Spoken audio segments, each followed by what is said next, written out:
अस्सलाम वालेकुम dear students, कैसे हैं आप सब लोग। मैकेनिक्स के कोर्स में मैं आपको वेलकम करता हूं। आज हम डिस्कस करने जा रहे हैं जी प्रोजेक्टाइल मोशन को। इससे पिछले लेक्चर में हमने प्रोजेक्टाइल मोशन की या प्रोजेक्टाइल की ट्रेजेक्ट्री के लिए एक इक्वेशन ड्राइव की थी। उस इक्वेशन की मदद से हम प्रोजेक्टाइल मोशन के लिए या प्रोजेक्टाइल की जो रेंज होती है वो कैलकुलेट करेंगे और उसके साथ साथ हम टाइम ऑफ फ्लाइट और मैक्सिमम हाइट भी कैलकुलेट करेंगे। ये लेक्चर जो है ये डिज़ाइन किया गया है फॉर बीएससी या एडीपी और बीएस क्लासेस के लिए। सबसे पहले हम स्टार्ट करते हैं प्रोजेक्टाइल की डेफिनेशन से, प्रोजेक्टाइल मोशन की डेफिनेशन से। प्रोजेक्टाइल मोशन क्या है? Two dimensional motion under acceleration of gravity is called projectile motion. और वो बॉडी जो प्रोजेक्ट की गई होती है उसे हम कहते हैं प्रोजेक्टाइल। जैसा कि हमने यहाँ से किसी ऑब्जेक्ट को प्रोजेक्ट किया, तो जिस ऑब्जेक्ट को हमने प्रोजेक्ट किया है ये कहलाता है प्रोजेक्टाइल। प्रोजेक्टाइल मोशन की दो कैरेक्टरिस्टिक्स आपने देखी। एक तो ये मोशन टू डायमेंशनल मोशन होता है और दूसरे नंबर पे यहाँ पर जो फोर्स होती है हमारे प्रोजेक्टाइल पर वो है only the force of gravity. हालांकि हमने देखा कि एयर फ्रिक्शन भी हो सकती है जिसको हम एयर ड्रैग भी बोलते हैं, लेकिन हम एयर ड्रैग को निगलेक्ट कर देते हैं। हमारे प्रोजेक्टाइल की जो स्पीड होती है वो हम उसको इस तरह से अप्रॉक्सीमेट करते हैं कि हम एयर ड्रैग को निगलेक्ट कर देते हैं। हमारे पास जो फोर्स बचती है प्रोजेक्टाइल के ऊपर वो सिर्फ और सिर्फ फोर्स ऑफ ग्रेविटी है। बच्चों, इसके अलावा प्रोजेक्टाइल जिस पाथ को फॉलो कर रहा होता है हम उसे कहते हैं trajectory. The path of projectile, अपनी फ्लाइट के दौरान जिस पाथ पे वो मूव कर रहा होता है उसे हम कहते हैं trajectory of the projectile.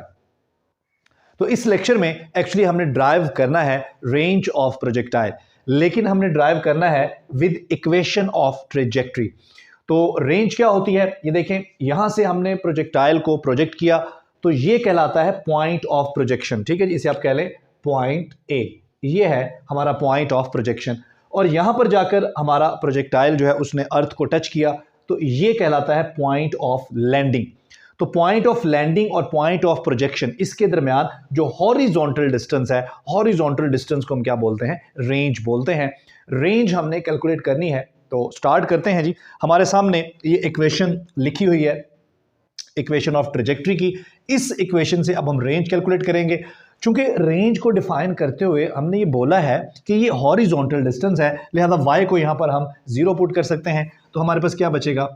0 is equal to x tan theta minus g x square over 2v0 square cos square theta.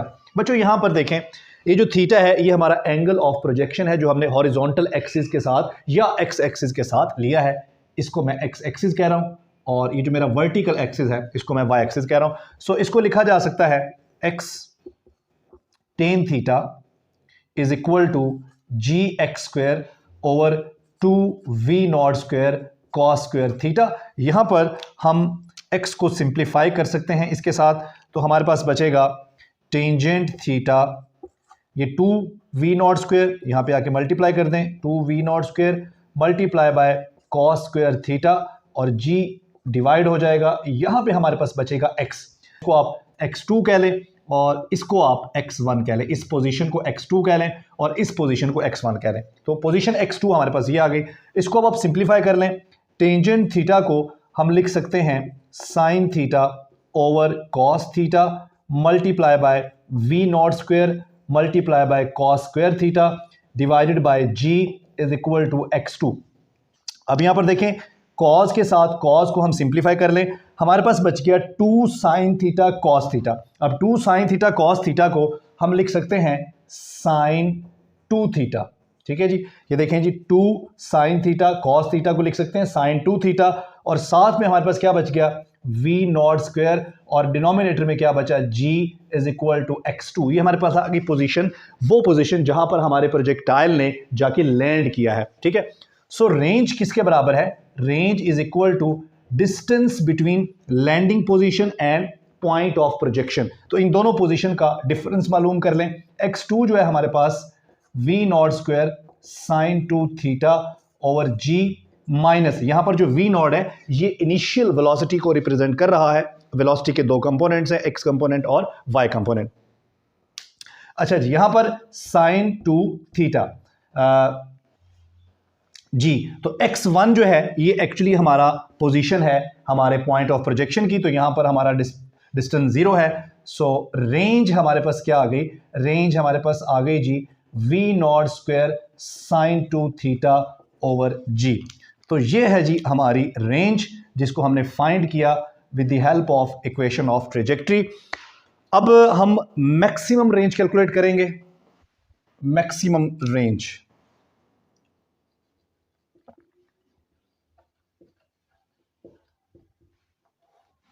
Maximum range find करने के लिए हम रेंज का डेरिवेटिव लेंगे with respect to angle theta.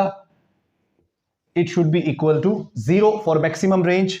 So यहां पर d over d theta, r की value put कीजिए, that is v0² sine 2 theta over g is equal to 0। So अगर v0² ओवर g, ये तो कॉन्स्टेंट्स हैं, साइन 2 थीटा का डेरिवेटिव हमारे पास क्या आएगा जी, that will be cos 2 theta into 2 which is equal to 0. So cos 2 theta is equal to 0. अगर मैं इसको सिंप्लीफाई करूं, cos inverse cos 2 theta is equal to cos inverse 0, दोनों साइड पे मैंने cos इनवर्स ले लिया, तो cos और cos इनवर्स यहां पर सिंप्लीफाई हो गया। हमारे पास आंसर आ गया 2 theta is equal to cos inverse 0, और cos इनवर्स 0 कितना होता है जी, 90 degree. Theta is equal to 45 degree. So maximum range हमारी किस एंगल पे है, 45 डिग्री पे। सो 45 डिग्री पे हमारी रेंज मैक्सिमम है। तो ये हमने कैलकुलेट किया रेंज और उसके साथ मैक्सिमम रेंज। अब हम कैलकुलेट करेंगे time of flight and height of projectile. जी डियर स्टूडेंट्स, अब हम कैलकुलेट करने जा रहे हैं जी time of flight. Time of flight क्या होता है, प्रोजेक्टाइल अपनी पूरी फ्लाइट के दौरान, यानी कि अपने पॉइंट ऑफ प्रोजेक्शन से लेकर लैंडिंग पॉइंट तक जितना टोटल टाइम लेता है उसे कहते हैं टाइम ऑफ फ्लाइट। हमें पता है कि प्रोजेक्टाइल मोशन क्योंकि 2 डायमेंशनल मोशन है, तो इसकी वेलोसिटी के 2 कंपोनेंट है, एक हॉरिजॉन्टल कंपोनेंट जिसको हम एक्स कंपोनेंट कह रहे हैं, एक वर्टिकल कंपोनेंट जिसको हम वाई कंपोनेंट कह रहे हैं। हमने कहा कि प्रोजेक्टाइल के ऊपर सिर्फ एक ही फोर्स है और वह है फोर्स ऑफ ग्रेविटी। जो दूसरी फोर्स थी एयर फ्रिक्शन या एयर ड्रैग, उसको हमने अप्रॉक्सीमेट कर दिया, उसको हमने निगलेक्ट कर दिया। लिहाजा अब चूंकि एक्स कंपोनेंट में कोई फोर्स नहीं बची, तो जो एक्स कंपोनेंट है वेलोसिटी का, वो पूरी फ्लाइट में कांस्टेंट रहता है। सो टाइम ऑफ फ्लाइट जो है वो वेलोसिटी के एक्स कंपोनेंट पे डिपेंड नहीं करता, बल्कि टाइम ऑफ फ्लाइट जो है वो सिर्फ वेलोसिटी के वर्टिकल कंपोनेंट पे डिपेंड करता है।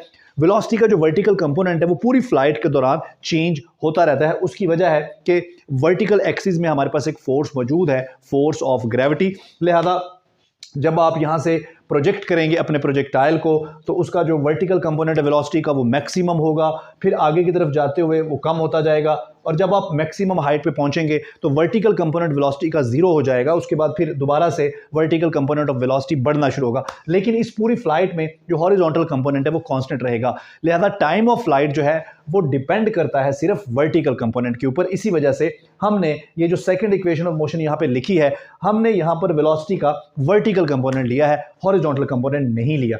सो इस इक्वेशन में हम y को 0 पुट कर देंगे। क्यों 0 पुट करेंगे? बिकॉज जब प्रोजेक्टाइल अपनी फ्लाइट को कंप्लीट करेगा तो वर्टिकल एक्सिस में उसका जो डिस्टेंस है वो क्या हो जाएगा, 0 हो जाएगा। लिहाजा हमारे पास ये इक्वेशन कुछ यूं बचेगी, 0 is equal to v0 sine theta t into half GT²। ये जो t है अगर यहाँ से कॉमन ले लिया जाए, अगर t को कॉमन ले लिया जाए तो हमारे पास क्या बचेगा, v0 sine theta minus half GT। यहां पर मैं टी बचेगा। अब यहां पर मैं कैपिटल टी यूज कर रहा हूं जो कि रिप्रेजेंट कर रहा है टाइम ऑफ फ्लाइट को। सो मैं इसको लिख सकता हूं 1/2 GT is equal to v0 sine theta. So यहां से जो हमारे पास टाइम ऑफ फ्लाइट है ये क्या आ जाएगा, that will be v0 sine theta. ये 2 डिवाइड हो रहा है, इधर जाके मल्टीप्लाई हो जाएगा और g को आप डिनोमिनेटर में लिखेंगे। सो हमारे पास जो टाइम ऑफ फ्लाइट है ये किसके बराबर आ गया, ये बराबर आ गया जी 2v0 sign theta over g। हमने यहाँ पर कुछ अप्रॉक्सीमेशंस लिए हैं। एक तो हमारे प्रोजेक्टाइल की स्पीड बहुत ज़्यादा नहीं है, क्योंकि अगर स्पीड बहुत ज़्यादा होगी तो फिर हम एयर फ्रिक्शन को निगलेक्ट नहीं कर सकेंगे। दूसरा, हम नियर सरफेस ऑफ अर्थ हैं और सरफेस ऑफ अर्थ के करीब करीब हमारा जो जी है वो भी कांस्टेंट रहता है। लिहाजा जो टाइम ऑफ फ्लाइट है ये डिपेंड करता है इनिशियल वेलोसिटी के ऊपर और इसके अलावा आपका जो एंगल ऑफ प्रोजेक्शन है उसके साइन के ऊपर, कितना एंगल आप बना रहे हैं जब आपके प्रोजेक्टाइल को आपने प्रोजेक्ट किया है। सो बच्चों, ये है time of flight of projectile. इसके बाद अब हम कैलकुलेट करेंगे जी मैक्सिमम हाइट। जी बच्चों, तो अब हम कैलकुलेट करने जा रहे हैं जी maximum height of the projectile. जो मैक्सिमम हाइट क्या होती है, जैसे कि आपने देखा कि प्रोजेक्टाइल मोशन 2 डायमेंशनल मोशन होता है और एक्स एक्सिस में भी कुछ डिस्टेंस ये ट्रैवल करता है, इस तरह कुछ डिस्टेंस वाई एक्सिस में ट्रैवल करता है। जो एक्स एक्सिस में डिस्टेंस ट्रैवल करता है उसे हम कहते हैं रेंज, और वर्टिकल एक्सिस में जो मैक्सिमम डिस्टेंस ये ट्रैवल करता है उसे हम कहते हैं इसकी मैक्सिमम हाइट।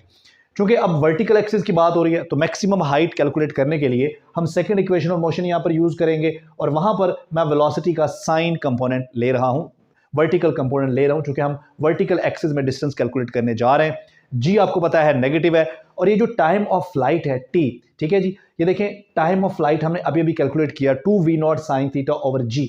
लेकिन ये देखें जब प्रोजेक्टाइल अपनी मैक्सिमम हाइट पे पहुंचता है तो अपनी टोटल जो उसकी फ्लाइट है उस टोटल फ्लाइट का वो हाफ कवर कर लेता है, टोटल फ्लाइट का हाफ। इसका मतलब है कि जो टाइम है वो भी आपको हाफ लगेगा। सो टाइम ऑफ फ्लाइट को हम पुट करेंगे हाफ करें, अगर ये देखें टाइम ऑफ फ्लाइट है 2v0 sin थीटा ओवर जी, अगर इसको हाफ करेंगे तो मतलब हम इसको 2 पे डिवाइड करेंगे, क्योंकि जहां तक मैक्सिमम हाइट बनती है वो आपकी फ्लाइट का हाफ बनता है, इसलिए टाइम भी हाफ लगेगा। सो ये 2 के साथ कैंसिल हो जाएगा, तो टाइम ऑफ फ्लाइट हमारे पास आ जाएगा v0 sin थीटा ओवर जी। ये टाइम ऑफ फ्लाइट जो है वो सिर्फ आधी फ्लाइट के लिए है और हमें भी आधी के लिए चाहिए क्योंकि हम मैक्सिमम हाइट कैलकुलेट करने जा रहे हैं। सो इस इक्वेशन में y is equal to v0 sin theta into t minus half g t square, यहाँ टी की जगह आप ये वैल्यू पुट कर दें। So y is equal to v0 sin theta और टी की जगह v0 sin थीटा ओवर जी, ये आ गया हमारे पास माइनस हाफ जी और टी स्क्वायर, इसकी स्क्वायर कर लें जी, v0 square sine square theta over g square. यहां पर देखें जी जी के साथ क्या हो जाएगा सिंप्लीफाई, तो हमारे पास यहां बचेगा v0 square sine square theta over g minus v0 square sine square theta over 2g। इसको सिंप्लीफाई करें तो हमारे पास आंसर आ जाएगा v0 square sine square theta over 2g। तो ये हमारे पास आ गई maximum height of the projectile, ये हमारे पास आ गई जी maximum height of the projectile. और आप देख रहे हैं कि मैक्सिमम हाइट जो है वो इनिशियल वेलोसिटी पे डिपेंड कर रही है और आपका जो एंगल ऑफ प्रोजेक्शन है उसके साइन पे डिपेंड कर रही है। जी हमने कहा अप्रोक्सीमेट कर लिया कि नियर सरफेस ऑफ अर्थ जी जो है वो कांस्टेंट रहता है। सो ये हमारा आज का लेक्चर कंप्लीट हुआ जिसमें हमने रेंज, हाइट और टाइम ऑफ फ्लाइट कैलकुलेट किया फॉर प्रोजेक्टाइल मोशन। मिलते हैं नेक्स्ट लेक्चर में। Thank you, Allah Hafiz.